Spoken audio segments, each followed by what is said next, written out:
Snakedance, the second serial of Doctor Who's 20th season, first broadcast in 4 parts from the 18th to the 26th of January 1983, and written by Christopher Bailey. This was also the last story that I needed to watch of the 5th Doctor's era, and I have now seen every 5th Doctor era story at least once.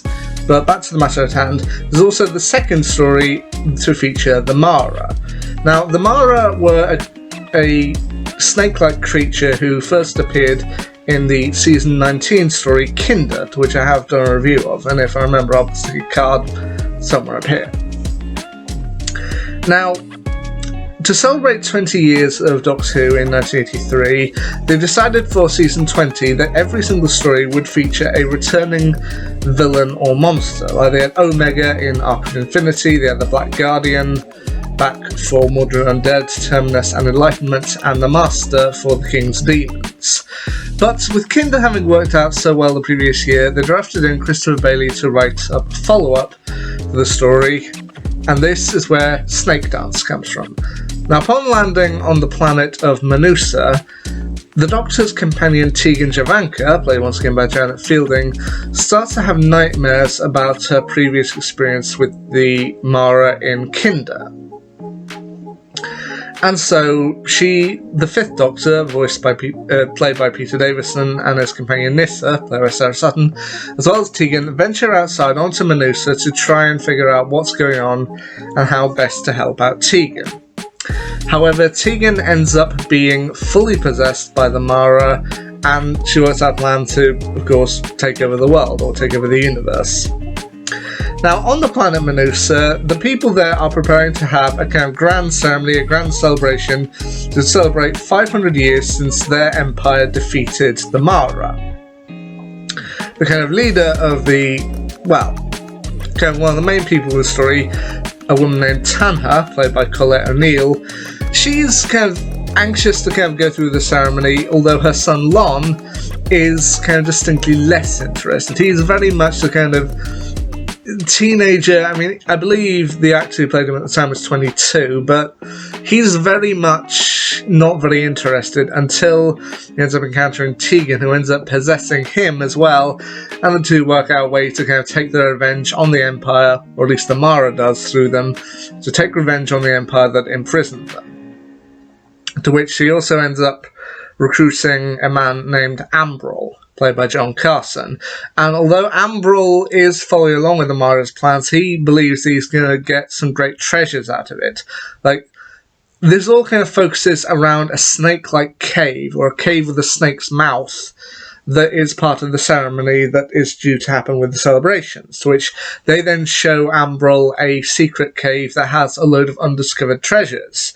And they tell Ambrol that if he follows through their plan, he can then take and present the treasures back as the kind of originals, meaning he'll be rich and famous and he'll do some good things with it.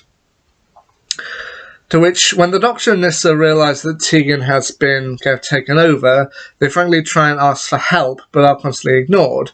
But they are eventually helped out by a servant named Chella, played by Jonathan Morris, who begins to see kind of Lon for that he's not quite right, that something is going on with him, so he wishes to help.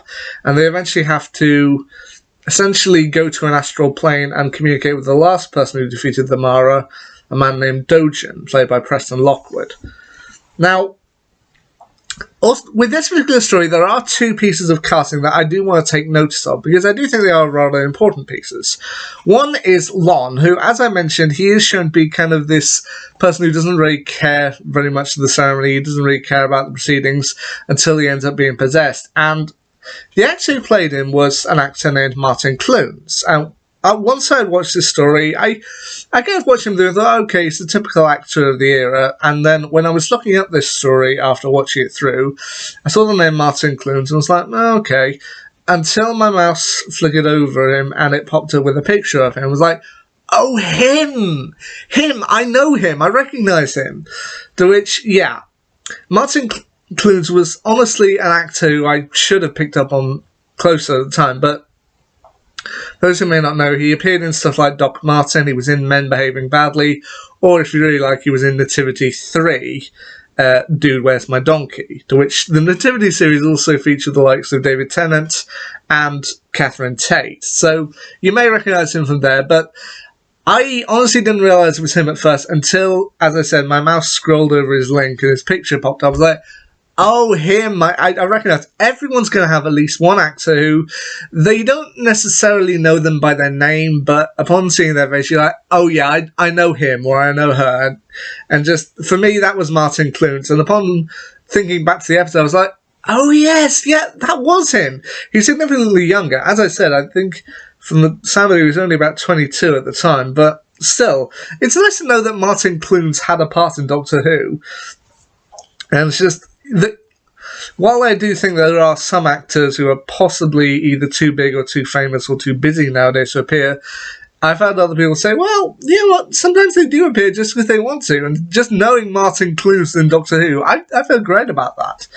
And the other piece of casting I want to talk about is one of the showmen during this story is a man named Dugdale. And he's a showman, he's mainly just kind of doing it just to try and make some money or try and make people happy, but then he also ends up being kind of enslaved by Tegan and Lon, and he is played by actor Brian Miller.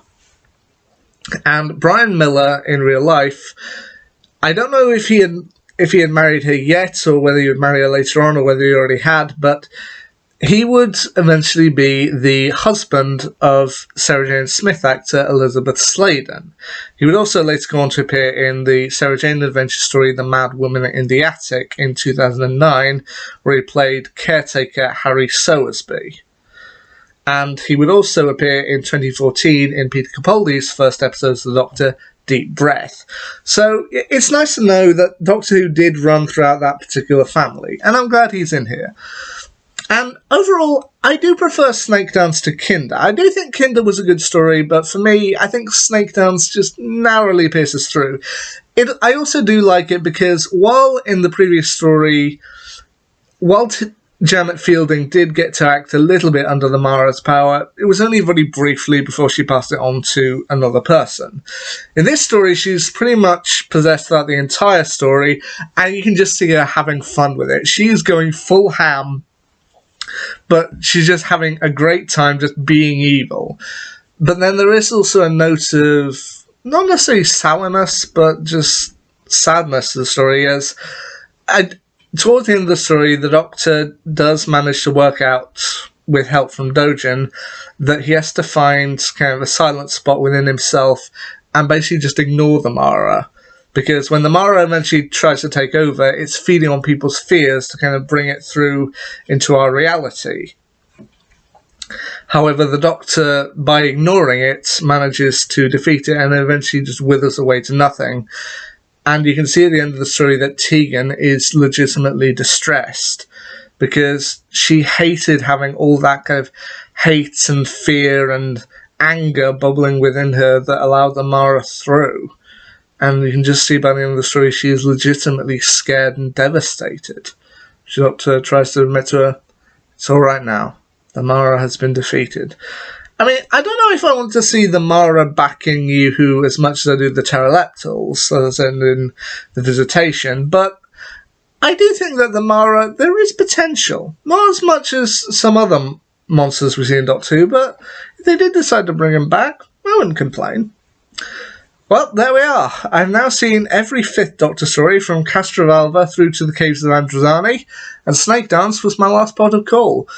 Although it does leave me thinking now that maybe there are some fifth Doctor stories I reviewed a bit too fast, or I was a bit too harsh on. I'm thinking mainly of Warriors of the Deep. Like, that to me is my weakest fifth Doctor story, so you never know, I might rewatch that one at some point and see if I was a bit too harsh on it. But anyway, there you go. There's my quick little review of Snakedance.